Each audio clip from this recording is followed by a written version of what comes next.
কমলো এলপিজির দাম। 12 কেজির সিলিন্ডার 357 টাকা কমিয়ে 1528 টাকা নির্ধারণ সন্ধ্যা থেকেই কার্যকর। গেল বছরে ব্যাংক খাত থেকে সরকারের ঋণ 1,31,000 কোটি টাকা। রপ্তানি আয় কমে দাঁড়িয়েছে 48 বিলিয়ন ডলারে। ঢাকার আগ্রহী তিস্তা প্রকল্পে বেইজিং। বাংলাদেশের অভ্যন্তরীণ ইস্যুতে অন্য কারো হস্তক্ষেপ মানবে না চীন।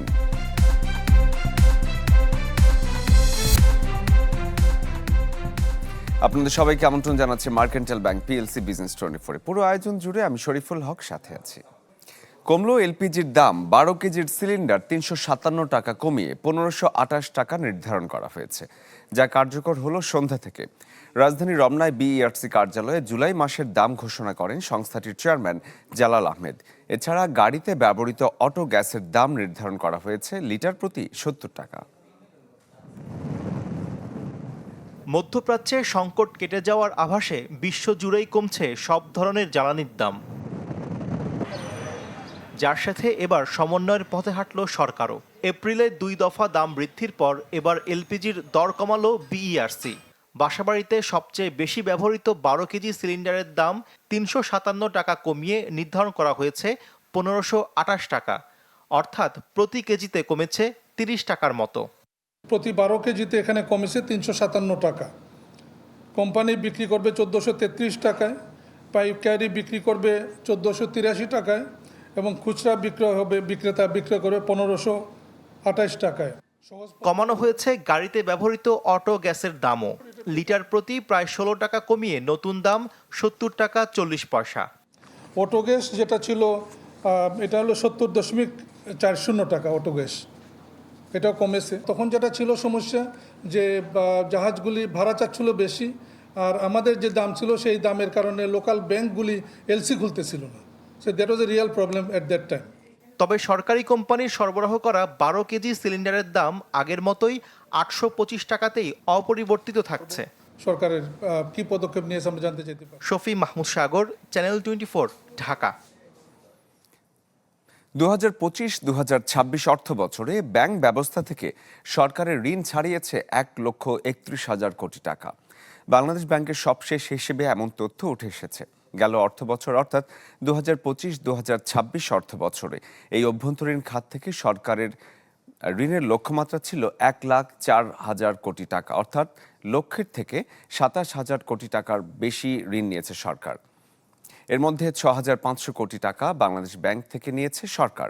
বাংলাদেশ ব্যাংক বলছে, নতুন সরকার উন্নয়নমূলক কর্মকাণ্ড বাস্তবায়ন করতে বাড়তি ঋণ গ্রহণ করেছে। তবে এই বাড়তি ঋণ গ্রহণ বেসরকারি খাতের উপর ঋণ বিতরণে নেতিবাচক প্রভাব পড়বে না বলে দাবি কেন্দ্রীয় ব্যাংকের মুখপাত্রের। যেহেতু নতুন সরকার, তাদেরকে বিভিন্ন নির্বাচনী কমিটমেন্ট পালনের জন্য অনেক প্রকল্প, দীর্ঘমেয়াদী অনেক বড় বড় প্রকল্প তাদেরকে গ্রহণ করতে হয়েছে। এবং বড় প্রকল্প গ্রহণ করতে হলে আয় ব্যয়ের যে মিসম্যাচ হয়, সে কারণে ঘাটতি বেড়ে যায় এবং ঘাটতির কারণেই ব্যাংক হলো অন্যতম একটা উৎস যেখান থেকে ঋণ নিতে হয়েছে। বিদায়ী অর্থ বছরে বাংলাদেশের পণ্য রপ্তানি আয় আগের বছরের তুলনায় 0.58% কমে দাঁড়িয়েছে 48 বিলিয়ন ডলারে। অর্থ বছরের শেষ মাস জুনে রপ্তানি আয়ে বড় ধরনের ইতিবাচক উল্লম্ফন দেখা গেছে। তবে তা পুরো বছরের ঘাটতি কাটিয়ে লক্ষ্যমাত্রা পূরণে যথেষ্ট ছিল না। রপ্তানি উন্নয়ন ব্যুরো ইপিবির তথ্য বলছে, জুনে রপ্তানি আয় হয়েছে 420,27 লাখ মার্কিন ডলার, যা গত বছরের একই মাসের তুলনায় 26% বেশি। 2025 সালের জুনে রপ্তানি আয় ছিল 333,79 লাখ ডলার। পুরো 2025-2026 অর্থ বছরে দেশের মোট পণ্য রপ্তানি আয় দাঁড়িয়েছে 48 বিলিয়ন ডলারে। রপ্তানি আয়ের সবচেয়ে বড় অবদান এসেছে তৈরি পোশাক খাত থেকে। জুনে এই খাতের প্রবৃদ্ধি হয়েছে 21.52%। নতুন অর্থ বছরের বাজেটে কর শুল্ক ছাড় মিললেও মুদ্রানীতিতে বহাল আছে সংকোচন নীতি। নীতি সুদহার 10% অপরিবর্তিত রাখার ঘোষণা এবং বেসরকারি ঋণ প্রবৃদ্ধি কমিয়ে দেওয়ায় ক্ষোভ জানিয়েছেন ব্যবসায়ীরা। তাদের শঙ্কা, এর ফলে বাধাগ্রস্ত হবে বিনিয়োগ এবং কর্মসংস্থান। তবে অর্থনীতিবিদরা বলছেন, উচ্চ মূল্যস্ফীতি নিয়ন্ত্রণে সংকোচনমুখী নীতি বাস্তবমুখী। মাসুম মিয়ার প্রতিবেদন। যাত্রা শুরু করেছে। নতুন অর্থবছরের বাজেটে ব্যবসায় বিনিয়োগ বাড়াতে নানা কর ও শুল্ক সুবিধা দেয়া হলেও প্রথমার্ধের মুদ্রানীতিতে বহাল আছে সংকোচনমূলক নীতি। বাজারে অর্থের সরবরাহ কমাতে নীতি সুধার অপরিবর্তিত থাকলেও বিনিয়োগ ও কর্মসংস্থান বাড়াতে ৬০,০০০ কোটি টাকার ঋণ প্যাকেজকে ইতিবাচক বলছেন ব্যবসায়ীরা। তবে বিএনপি সরকারের বাজেটে প্রবৃদ্ধিমুখী রাজস্ব নীতি ও কেন্দ্রীয় ব্যাংকের কঠোর মুদ্রানীতির মধ্যে সমন্বয়ের ঘাটতি দেখছেন তারা। গভর্নমেন্ট বড় করবে তখন কিন্তু আসলে আর বিনিয়োগের আর হবে না বললেই চলে। তো সেটা তাহলে তার আমাদের ব্যবসা বান্ধব হলো না। আমি একজন ব্যবসায়ী দৃষ্টিকোণ থেকে যদি বলেন, আমাদের বিনিয়োগ লাগবে, আমাদের কম ফান্ডে বিনিয়োগ লাগবে, আমাদের স্বল্প সুদে বিনিয়োগ লাগবে, তাহলে আসলে আমরা টিকে থাকতে পারবো। নাহলে যা হচ্ছে বর্তমানে সেটাই কন্টিনিউশন হবে, একের পর এক কারখানা বন্ধ হবে। অর্থনীতিবিদরা বলছেন মূল্যস্ফীতি নিয়ন্ত্রণে সংকোচনমূলক মুদ্রানীতি বর্তমান প্রেক্ষাপটে বাস্তবমুখী। তবে বেসরকারি খাতের আসল বাধা শুধু নীতি সুধার নয়, বরং তীব্র জ্বালানি সংকট, ডলারের অস্থিতিশীলতা এবং কাঁচামালের আমদানি জটিলতা। আগামী 6 মাসের যে মুদ্রানীতি, এটা বাস্তবতার সঙ্গে সঙ্গতিপূর্ণ হয়েছে। উচ্চ সুদের হার সবচেয়ে বড় বাধা নয়, এটা একটা বাধা নিঃসন্দেহে সুদের হার, কিন্তু আপনি এই সুদের হার কমালেই বিনিয়োগ কিন্তু পারবে না, যদি না আপনি এই বড় বাধাগুলোকে দূর না করতে পারেন। শুধু রাজস্ব প্রণোদনাই যথেষ্ট নয়, টেকসই প্রবৃদ্ধির জন্য সাশ্রয়ী অর্থায়ন এবং রাজস্ব ও মুদ্রানীতির সমন্বয় জরুরি বলেও মনে করেন এই অর্থনীতিবিদ। এই সবগুলোকে যদি আমরা এই মুদ্রানীতির সঙ্গে সঙ্গতিপূর্ণ করে যদি ব্যবহার করা সম্ভবপর হয়, তাহলেই কিন্তু এই মূল্যস্ফীতিটাকে নিয়ন্ত্রণ করা সম্ভব হবে। মাসুম মিয়া, চ্যানেল 24, ঢাকা। ঢাকার আগ্রহী তিস্তা প্রকল্পে কাজ করতে চায় বেইজিং। এই ইস্যুতে অব্যাহত সমর্থন থাকবে চীনের। রাজধানীর বাড়িধারায় সংবাদ সম্মেলনে এই কথা জানান দেশটির রাষ্ট্রদূত ইয়াও ওয়েন। তিনি বলেন, তিস্তা নিয়ে ভারত ইস্যু চীনের কাছে ভাবনার বিষয় নয়, তবে বাংলাদেশের অভ্যন্তরীণ ইস্যুতে অন্য কারো হস্তক্ষেপ মেনে নেবে না বেইজিং। Dear friends, প্রধানমন্ত্রী হিসেবে তারেক রহমানের চীন সফরে কি কি সফলতা অর্জন হয়েছে তা তুলে ধরতেই ঢাকার বেইজিং দূতের এই আয়োজন। China-Bangladesh relations and their high expectations. সাবেক রাষ্ট্রপতি জিয়াউর রহমানের হাত ধরে দুই দেশের রাজনৈতিক সম্পর্কের যে যাত্রা শুরু খালেদা জিয়া ও তারেক রহমানের সময়ে তা আরো মজবুত হয়েছে বলে জানান ইয়াও when. The development of China-Bangladesh relations, the visit was also a complete success. বলেন, এবারের সফরে মোট 4টি সাফল্য অর্জিত হয়েছে। The visit is forging a new level of trust. প্রশ্নোত্তর পর্বের বেশিরভাগ প্রশ্ন ছিল তিস্তা নিয়ে, বিশেষ করে ভারত প্রসঙ্গ টানেন সাংবাদিকরা। জবাবে রাষ্ট্রদূতের সাফ জবাব, ভারত বা অন্য কারো ইস্যু চীনের ভাবনার বিষয় নয়। বলেন, বাংলাদেশের অভ্যন্তরীণ ইস্যুতে কারো হস্তক্ষেপ মেনে নেবে না চীন। Tista project is Bangladesh project. It's your project. The second, the China cooperation is at the request of Bangladesh side. We consider it mutually beneficial. It is a livelihood cooperation which hinges on livelihood of more than 10,000 people living along the river. So that's the purpose why China want to offer our assistance. You mentioned about other elements. It's not in our consideration.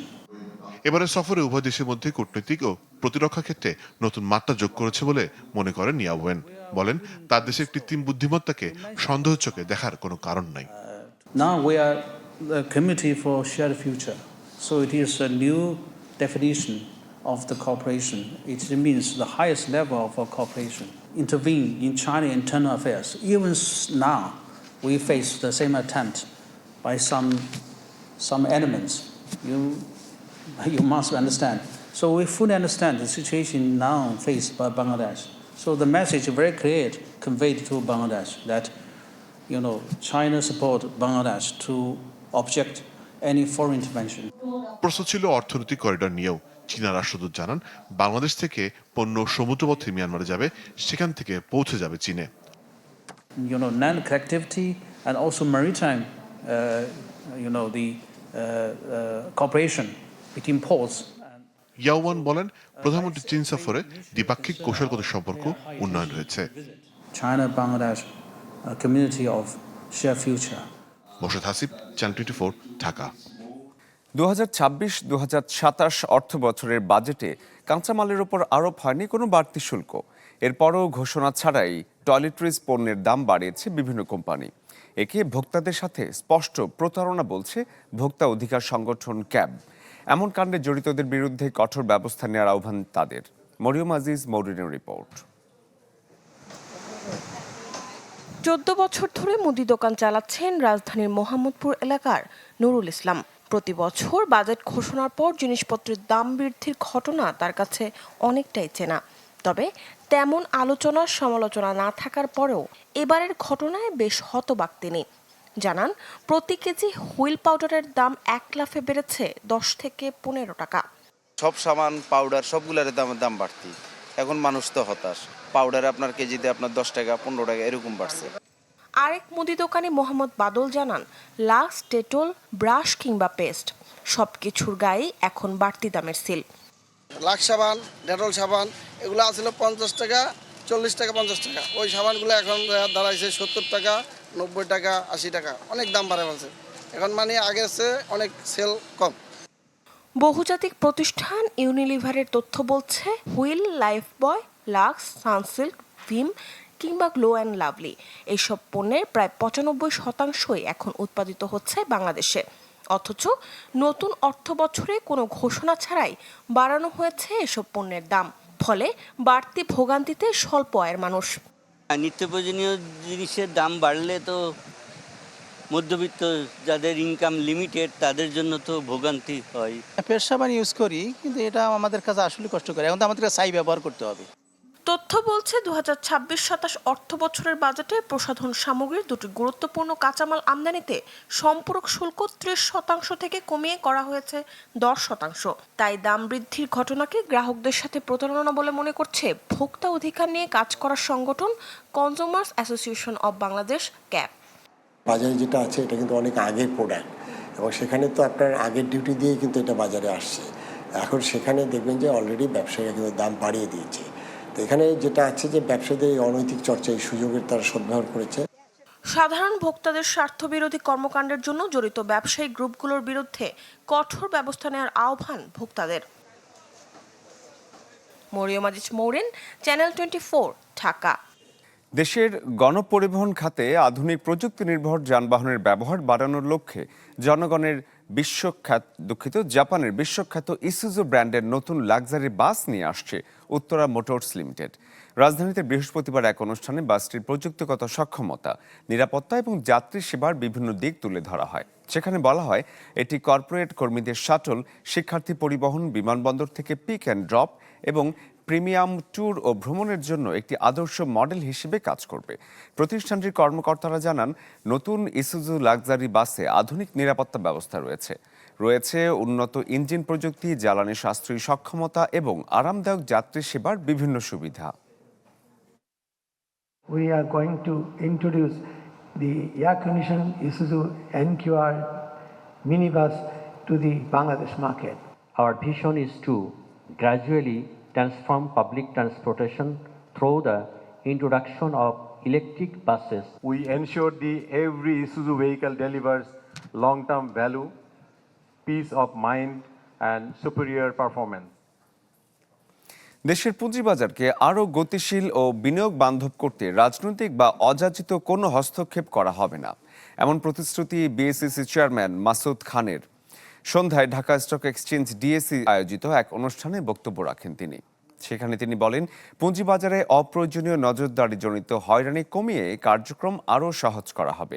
বিনিয়োগকারী এবং বাজার সংশ্লিষ্টদের জন্য একটি স্বচ্ছ, কার্যকর ও সহায়ক পরিবেশ গড়ে তোলাই নিয়ন্ত্রক সংস্থার লক্ষ্য। অনুষ্ঠানে বক্তারা বলেন, বাজারের সুশাসন এবং জবাবদিহিতা নিশ্চিত করার পাশাপাশি অপ্রয়োজনীয় জটিলতা দূর করে ব্যবসা বান্ধব নীতিমালা বাস্তবায়নে গুরুত্ব দেওয়া হচ্ছে।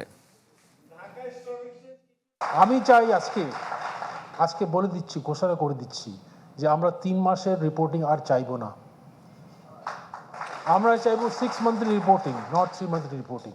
আমরা 6 মান্থলি ফুল রিপোর্টিং করব, but gradually we will move to the international standard, right? This is very important. Mercantile bank PLC business 24 এখনকার আয়োজন ছিল এটুকুই। এতক্ষণ যারা আমাদের সঙ্গে ছিলেন সবাইকে ধন্যবাদ জানাচ্ছি।